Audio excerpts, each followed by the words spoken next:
Illustration 13 देखते हैं। X chemical limited जो है उसके 3 मैन्युफैक्चरिंग यूनिट है जो सिचुएटेड है 3 डिफरेंट स्टेट ऑफ इंडिया के अंदर। जो board of the director of the x chemical limited है उसके मीटिंग उसने हेल्ड की है 10 जनवरी 2021 के दिन, जहाँ पर डिसाइड किया गया है कि क्लोज डाउन कर देगा वो उसके ऑपरेशंस को एक particular state of the accounts के अंदर। क्यों? क्योंकि एनवायरमेंटल रीज़न की वजह से वो ये कर रहा है। एक डिटेल फॉर्मल प्लान जो है फॉर शटिंग डाउन वो बनाया गया है, फॉर्मलाइज किया गया है एंड एग्री किया गया है बोर्ड ऑफ द डायरेक्टर के द्वारा मीटिंग्स के अंदर। जब स्पेसिफाइज किया जा रहा है approximate numbers of the agreed by the board of the director उस मीटिंग्स के अंदर, यहाँ पर स्पेसिफाइड किया जा रहा है कि approximate numbers of the employees जो इनको कंपनसेट करना पड़ेगा एंड एक्सपेंडिचर क्या इनकर्ड होगा वो सब। डेट ऑफ द इम्प्लीमेंटेशन भी बताया गया है कि प्लान की कब से की जाएगी।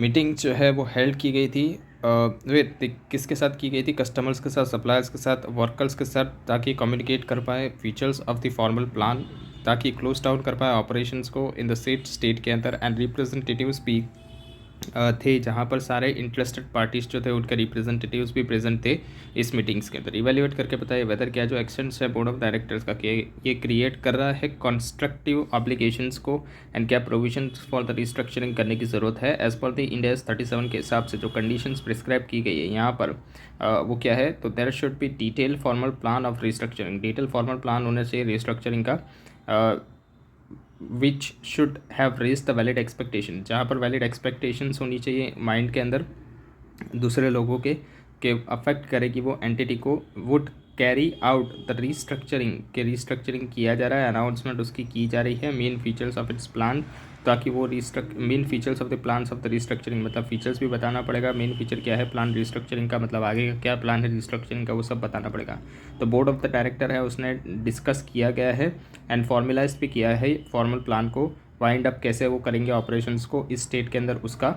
और ये जो प्लान है ये जो प्लान है ये कम्युनिकेट किया गया है to the parties affected and create the valid expectations in their mind. यानी जो भी पार्टीज़ अफेक्ट हो रही है ये बंद करने की वजह से, वो उसको बताया गया है, कम्युनिकेट किया गया है कि ऐसा ऐसा प्लान है हमारा, और क्रिएट भी किया गया है क्या? वैलिड एक्सपेक्टेशंस उनके माइंड के अंदर, मतलब उनके दिमाग के अंदर वैलिड एक्सपेक्टेशंस भी यहाँ पर दर्शाई गई है एक्स लिमिटेड के द्वारा, एक्स सीमेंट लिमिटेड के द्वारा, कि हम लोग कैसे इस प्लान को क्लोज डाउन करेंगे ऑपरेशंस इन दैट स्टेट, मतलब कैसे प्लान को इम्प्लीमेंट करेंगे और कैसे क्लोज डाउन करेंगे हम लोग ऑपरेशंस हमारे स्टेट के अंदर। 10 ये क्या है?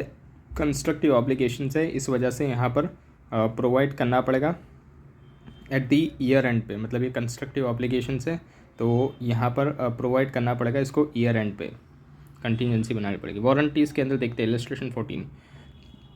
मैन्युफैक्चरर दे रहा है warranty at the time of the sales, ताकि sales to purchasers of its 3 product line, मतलब 3 प्रोडक्ट लाइन परचेज करेगा वो, उसकी सेल के ऊपर मैन्युफैक्चरर क्या देगा? वारंटी देगा। मतलब यहाँ पर मैन्युफैक्चरर जो भी सेल कर रहा है और जो भी परचेजर है, परचेजर को 3 प्रोडक्ट लाइन के ऊपर वारंटी मिल रही है मैन्युफैक्चरर के द्वारा। Under the terms of the warranty के टर्म्स के हिसाब से जो मैन्युफैक्चरर है वो अंडरटेक कर पाएगा टू रिपेयर्स और replace items that fails to perform satisfactory, मतलब जो भी आइटम्स उसने बेची है अगर वो सेटिस्फैक्ट्री परफॉर्म नहीं कर रहा है तो वहाँ पर क्या कर पाएगा? वो रिपेयर कर पाएगा, रिप्लेस कर पाएगा for the 2 years from the date of the sales से। At the end of the reporting period जो प्रोविज़न है वो कितना 60,000 का रिकॉग्नाइज़ किया गया है for the sales made during the year. जो प्रोविजंस है वो डिस्काउंट नहीं किया गया है as the effect of the discounting is not material, क्योंकि जो इफेक्ट है डिस्काउंटिंग की वो मटीरियल नहीं है। ड्राफ्ट करिए नोट को, जो प्रोविज़न है 60,000 का उसको रिकॉग्नाइज़ किया गया है for the expected warranty claims on the product sold, जो भी प्रोडक्ट सोल्ड किए गए हैं उसके ऊपर है during the current financial year. यहाँ पर अज्यूम किया जा रहा है कि जो मेजॉरिटी ऑफ द एक्सपेंडिचर है वो इनकर्ड किया जाएगा in the next financial year, मतलब ये आने वाले सालों के अंदर होगा। And all will be incurred, और इसको इनकर्ड किया जाएगा विद इन द 2 years, 2 सालों के अंदर ही होगा from the reporting period. Test your knowledge का क्वेश्चन नंबर 1 देखते हैं। एक्स लिमिटेड जो है वो ऑपरेट करे इन द टेलीकॉम इंडस्ट्रीज़ के अंदर ड्यूरिंग द फाइनेंशियल ईयर 21-22 के अंदर। जो इनकम टैक्स अथॉरिटी है उसने स्क्रूटिनी असेसमेंट की नोटिस दे दी 143(2) के अंदर of the income tax act 1961 in respect of the return file. जो रिटर्न फाइल किया गया था 139 के अंदर एक्ट के अंदर प्रीवियस ईयर कौन सा था उसका? 20-21 का था, असेसमेंट ईयर 21-22 का था उसके लिए। And intimated assessment proceedings on the account of the deductions claimed by the company, which in the views authority was inadmissible. मतलब कि यहाँ पर क्या है, तो इनिशिएटेड असेसमेंट प्रोसीजर खोल the account of the deduction, जो भी उन लोगों ने डिडक्शन क्लेम किए थे उसके रिलेशंस में, कंपनी ने जो भी डिडक्शन क्लेम किए थे उसके अंदर अगेंस्ट में असेसमेंट खोल दी उन लोगों ने, इनकम टैक्स डिपार्टमेंट ने। और वो ये बोल रहा है कि ये जो भी डिडक्शन लिए है ये इनएडमिसिबल है, मतलब सही नहीं है। ड्यूरिंग द फाइनेंशियल ईयर 21-22 के अंदर itself the assessment proceeding was complete हो गई 21-22 के अंदर, एंड जो असेसिंग ऑफिसर है वो did not allow the deduction, और असेसिंग ऑफिसर अलाउड नहीं कर रहा है डिडक्शन, एंड रेज कर रहा है डिमांड 1 करोड़ रुपये की अगेंस्ट द कंपनी। जो कंपनी है वो कंटेस्ट कर रही है कि लिवाई करेगी एंड फाइल करेगी वो अपील, मतलब कंपनी फाइल करना चाहती है अपीलेट अथॉरिटीज़ के पास at the end of the financial year 21-22। जो अपील है वो हियर्ड नहीं हुई, मतलब उसको हियर्ड नहीं किया गया।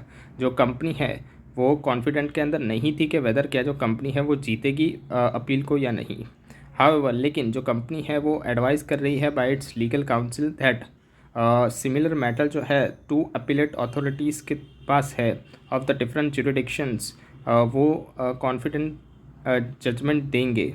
मतलब यहाँ पर जो सिमिलर मैटर जो जैसी चल रही थी उसके हिसाब से उन लोगों को ऐसा लग रहा है कंपनी को कि ये जो 2 अपीलेट अथॉरिटीज़ थी उसके अंदर सिमिलर केस चल रहा था और वहाँ पर उन लोगों को कॉन्फ्लिक्टिंग जजमेंट मिला था। वन इन द फेवर, एक जो था वो फेवर में आया था ऑफ द एसएससी के, एंड एक जो था वो अगेंस्ट में आया था एसएससी के। तो जो लीगल काउंसिल है उसने ये बताया है कि 50% चांसेस है कि आप जीतोगे अपील को। एडवाइस करके बताइए कैसे कंपनी अकाउंट करेगी इन ट्रांजेक्शन्स को इन द फाइनेंशियल ईयर 21-22 के अंदर। इंड AS 37 प्रोवाइड करता है कि जहाँ पर रेयर केसेस होता है, जहाँ पर क्लियर नहीं होता कि जो प्रेजेंट ऑब्लिगेशंस क्या निकल के आएगी, फॉर एग्जांपल के तौर पे लॉ सूट के केस के अंदर it may be disputed either, यहाँ पर डिस्प्यूट होता है चाहे कि वो सर्टेन इवेंट होता है जो कि अकर्ड हुआ है, या तो whether those event result in the present obligation, या तो वो जो रिजल्ट होता है वो प्रेजेंट ऑब्लिगेशन को दर्शाता है। इस केस के अंदर एंटिटी जो है वो डिटरमाइन कर रही है कि जो प्रेजेंट ऑब्लिगेशन एग्जिस्ट कर रहा है and of the reporting period पे बाय टेकन इनटू अकाउंट, मतलब उसको प्रेजेंट ऑब्लिगेशन लग रहा है कैसे, ये सारे अवेलेबल एविडेंस देखते हुए, एग्जांपल के तौर पे ओपिनियन ऑफ द एक्सपर्ट को ध्यान में रखते हुए। प्रेजेंट केस के अंदर जो कंपनी है वो कॉन्फिडेंट के अंदर नहीं है कि वेदर क्या ये वो जीतेगी appeal by taking into account, इसको मद्देनज़र रखते हुए जो ओपिनियन है लीगल काउंसिल का वो श्योर नहीं है कि क्या कंपनी जीतेगी अपील को। On the basis of such evidence, इस एविडेंस के बेसिस के ऊपर ये ज़्यादा लाइकली है कि not that present obligation exist नहीं कर रही है eight the end of the reporting period पे। देयरफॉर इस वजह से जो एंटिटी है वो रिकॉग्नाइज करेगी प्रोविजन को, जो कंपनी है वो प्रोवाइड करेगी लायबिलिटी को 1 करोड़ रुपए की, मतलब कंपनी को लायबिलिटी को प्रोवाइड करना पड़ेगा, 1 करोड़ रुपए की लायबिलिटी बनानी पड़ेगी, यानी प्रोविज़न बनाना पड़ेगा, रिकॉग्नाइज करना पड़ेगा प्रोविज़न को 1 करोड़ रुपीज़ का। क्वेश्चन नंबर 2 देखते हैं। An entity is a telecom operator है जो laying of the cable across the world is required to enable the entities to run its business. वो क्या करता है, अक्रॉस द वर्ल्ड मतलब पूरे वर्ल्ड के अंदर केबल बिछाता है जो उसका बिजनेस है।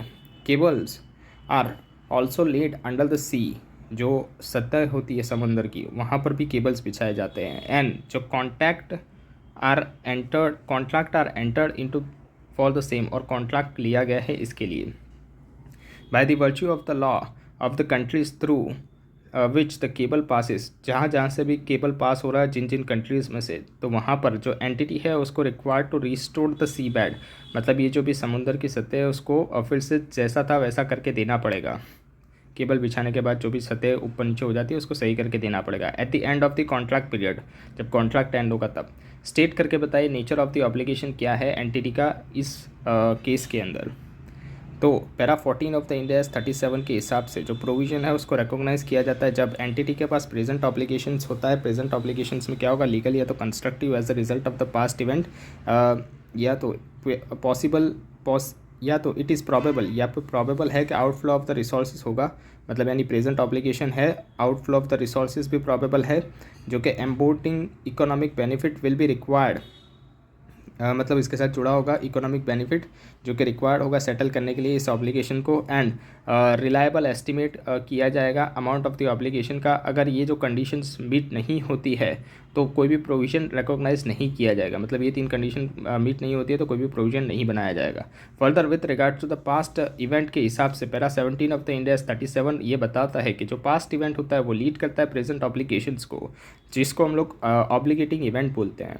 फॉर एन इवेंट, ये जो इवेंट होता है ये क्या होता है, ऑब्लिगेटिंग इवेंट होता है। इट इज़ नेसेसरी, जब इवेंट ऑब्लिगेटिंग इवेंट हो तो ये ज़रूरी होता है कि जो एंटिटी है उसका कोई रियलिस्टिक ऑल्टरनेटिव नहीं है सेटल करने के लिए ऑब्लिगेशन, मतलब ऑब्लिगेशन को उसको सेटल करना ही पड़ेगा। Creating by the event, this is the case, ये केस होगा जब where the settlement of the obligation can be enforce by the law, मतलब अगर लॉ बोलेगा कि इस ऑब्लिगेशन को आपको सेटल करना है तब ये केस होगा। या तो in case the constructive obligation, जब कंस्ट्रक्टिव ऑब्लिगेशन होगा मतलब जहाँ पर इवेंट जो है which may be an action of the event create the valid expectations, जहाँ पर वैलिड एक्सपेक्टेशंस हो रही है अदर पार्टीज़ को, दैट द एंटिटी को डिस्चार्ज करना पड़ेगा उस ऑब्लिगेशन को।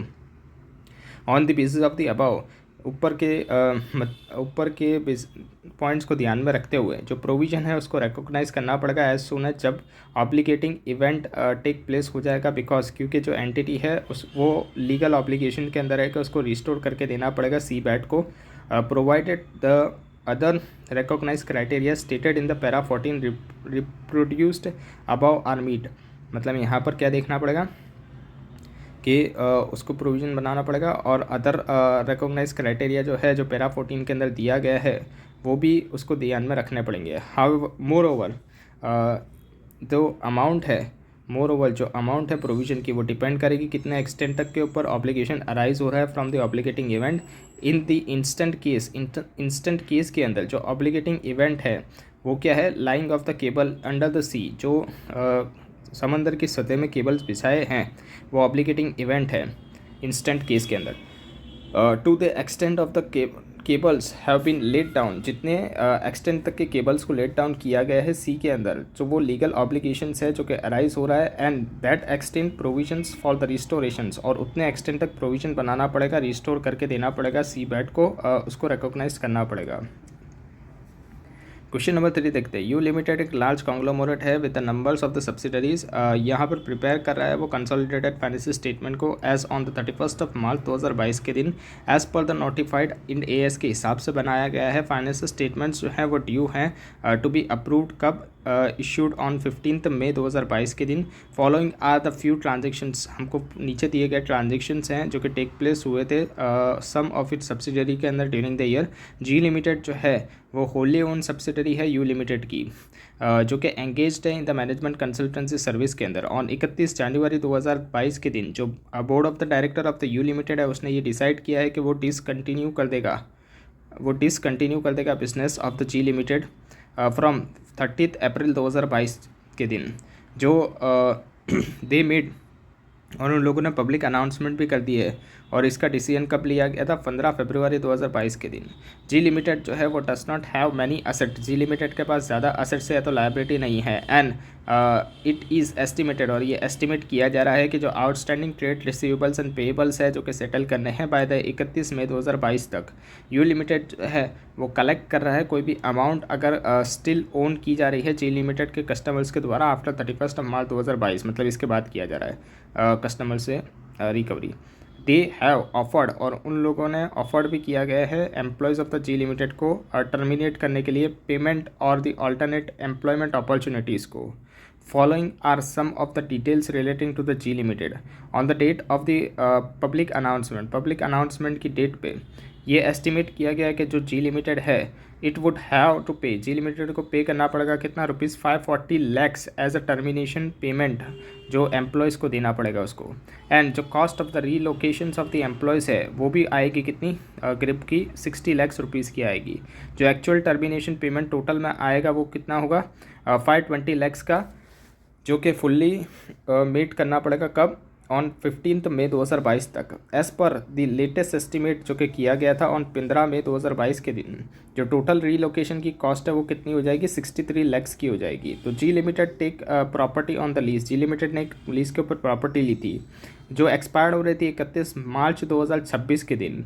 जो present value of the future lease rental है using the approximate discounting model, वो कितना है, 430 लैक्स का है। 15 मई 2022 के दिन जी लिमिटेड ने पेमेंट कर दिया है टू द लेसर ऑफ 4,10,000 का, मतलब 410 लाख का, in the return for the early termination of the lease. मतलब जल्दी अगर आपको टर्मिनेट करानी है लीज तो कितना 410 लाख रुपए का पेमेंट करना पड़ेगा।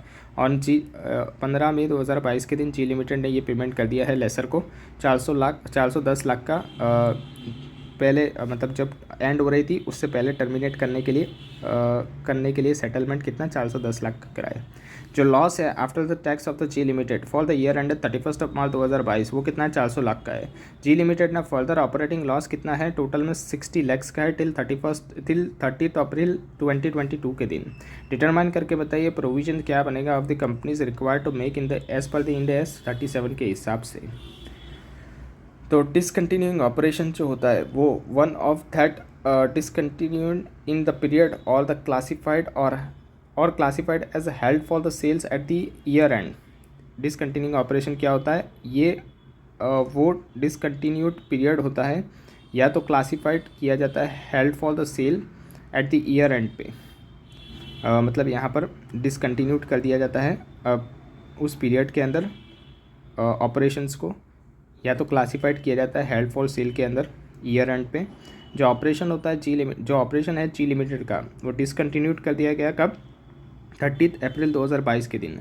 एंड देर आफ्टर उसके बाद जो भी ट्रीटमेंट की जानी है डिस्काउंटिंग ऑपरेशंस की for the year end 31 March 2023 के दिन तक, it does not meet the criteria, यहाँ पर वो मीट नहीं कर रही है criteria held for the sales की, सिंस जो कंपनी है वो टर्मिनेट कर रही है उसके बिजनेस को and does not hold this for the sales, और होल्ड नहीं कर रही है इसको सेल्स के लिए। As per the para 72 of the Ind AS 37 के हिसाब से provision contingent liabilities and contingent asset, जो रिस्ट्रक्चरिंग है वो इंक्लूड करता है सेल्स या तो termination of the line of the business.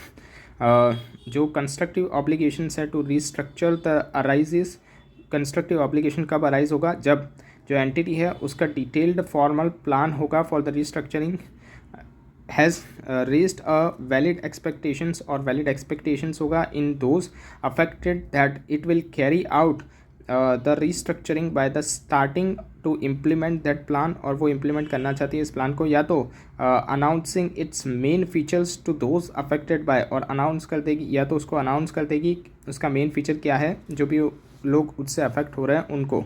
The board of the director of the U limited जो है उसने डिसाइड किया है कि वो टर्मिनेट कर देगी ऑपरेशंस को ऑफ द जी लिमिटेड कब से, 30 अप्रैल 2022 से। दे हैव मेड, और उन लोगों ने फॉर्मल अनाउंसमेंट भी कर दी है कब, 15 फरवरी 2022 के दिन। दस ये क्रिएट कर रहा है वैलिड एक्सपेक्टेशंस के यहाँ पर टर्मिनेशंस किया जा रहा है, इम्प्लीमेंट हो रहा है टर्मिनेशंस का। This create a constructive obligation, और ये कंस्ट्रक्टिव ऑब्लिगेशन क्रिएट करेगा ऑन द कंपनी एंड ये रिक्वायर्ड करेगा प्रोविजन फॉर द रिस्ट्रक्चरिंग।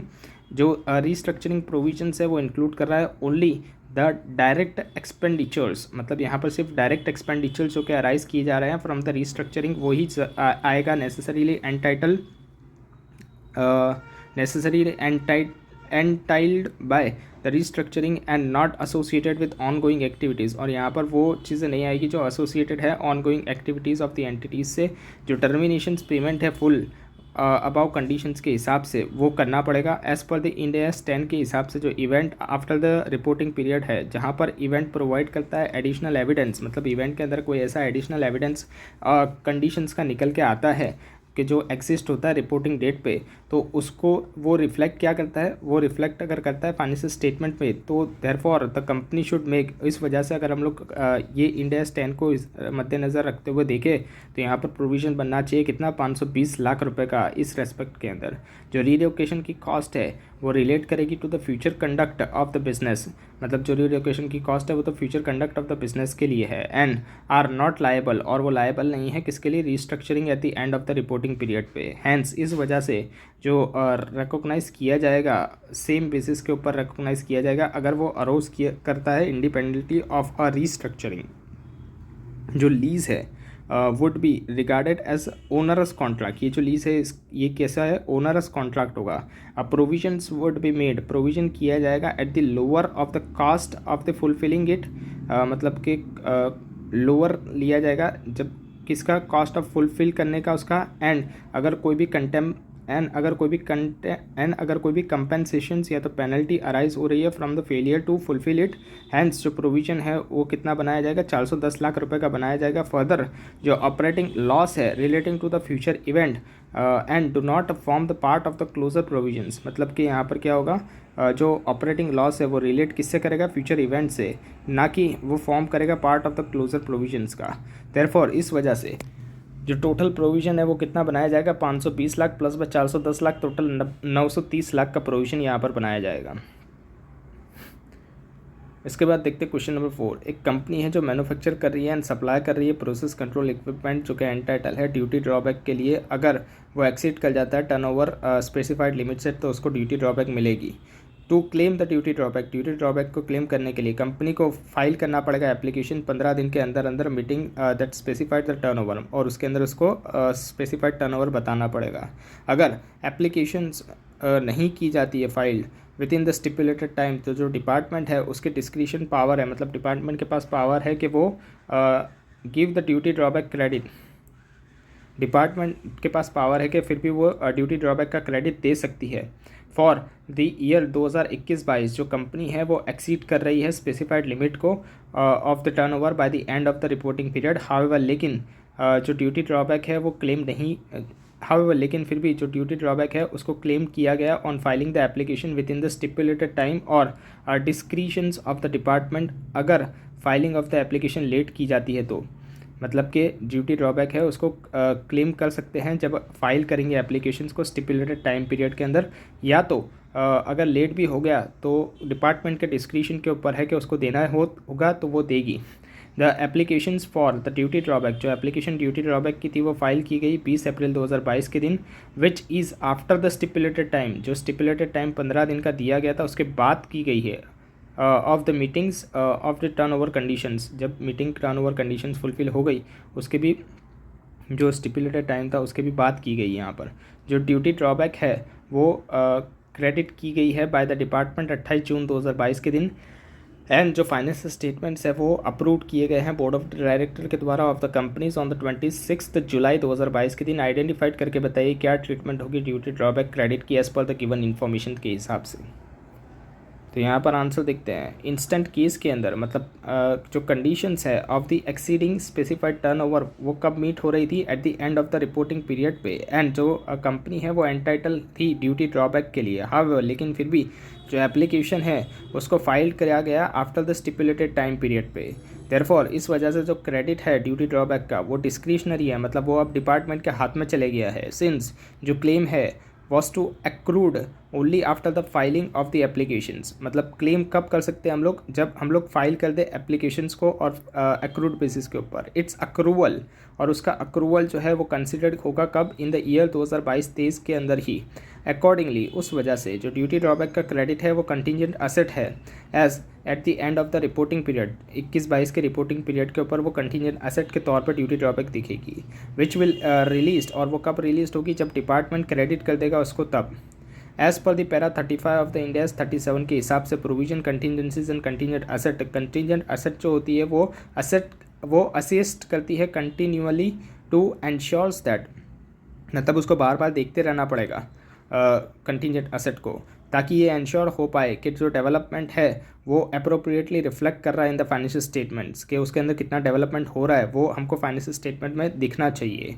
अगर ये वर्चुअली सर्टेन है कि जो inflow of the economic benefit है अराइज हो रहा है, एंड जो असेट है एंड जो रियलाइज्ड इनकम है उसको रिकॉग्नाइज करना पड़ेगा हमको financial statement of the company जब चेंजेस अकर होते हैं तब। अगर कोई भी inflow of economic benefit probable होता है तो एंटिटी को डिस्क्लोज करनी पड़ेगी कंटिजेंट लायबिलिटी को इन अकॉर्डेंस विद द अबव। इसके हिसाब से जो ड्यूटी ड्रॉबैक का क्रेडिट है वो कंटिजेंट असेट है फॉर द फाइनेंशियल ईयर 21-22, और उसको रिकॉग्नाइज करना पड़ेगा as an asset, and related income जो है उसको भी रिकॉग्नाइज करना पड़ेगा इन द रिपोर्टिंग पीरियड के अंदर जब चेंजेस अकर्ड होते हैं तब दैट इज़ जो पीरियड इन विच जो रियलाइजेशन वर्चुअली सर्टेन हो रहा है, कब? फाइनेंशियल ईयर 22-23 के अंदर, तब हमको इसको रिकॉग्नाइज करना पड़ेगा।